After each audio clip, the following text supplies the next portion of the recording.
So 3-week update here. I put down some compost, manure, top dressed this front area specifically under this oak tree. And I had some thin areas, mainly right in here. This whole section here was pretty thin.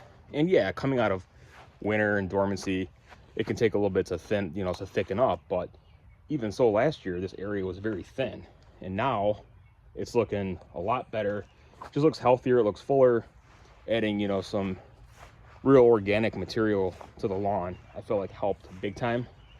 And I really top dressed this whole area up until, I don't know, maybe a little bit just underneath this tree here. So I think I did about 10 bags or something like that. So it wasn't a ton.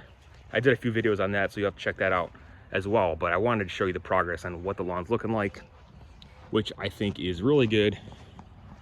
Really green, really healthy. It's starting to fill in really well. I do cut frequently. I'm cutting every 3 to 4 days right now. And we did get quite a bit of rain. So I thought that was looking really good. Really satisfied with, the progress that I've been making. And I recently put down some speed zones. So I just did a video on that. And there were only a few areas really up front here that I had to treat. This area in the front doesn't get a ton of weeds. A few here and there, but I did an update video on that, so check that one out. And then as far as the Milorganite itself, now, first time using it, I thought it spread very easily. Yeah, it had a little smell to it, of course, because, being derived from biosolids and all that, wastewater treatment plants, it's not going to smell like peaches and cream, right? So, but one thing I want to point out to you about the Milorganite is, yeah, people are going to say there's better options. It's really expensive for what it is. Yeah, it is expensive. Of course, organic is going to be more expensive, right?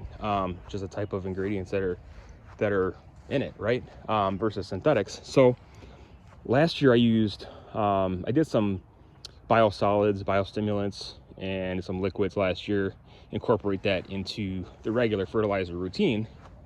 I thought I did a great job. I was very consistent with it.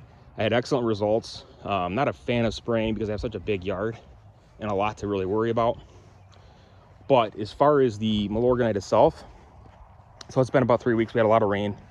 And like I said, I've been cutting it about 3.5 inches.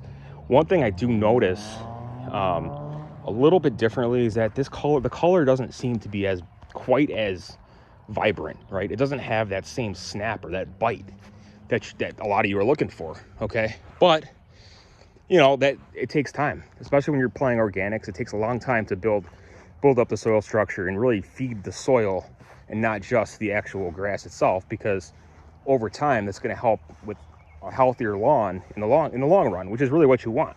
So yeah, there's other products you can use. I do have some ironite I'm going to put down as well. I was low on that in the soil test. So what's next for me? I'm going to probably put down some sulfate of potash.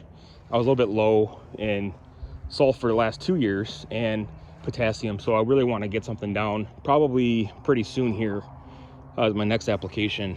Don't really want to push growth or anything right now, but especially as we're starting to get to the summer months, heat stress, things like that. So I want to make sure everything's consistent and taken care of, and increase some of those numbers in the soil test, especially for next time.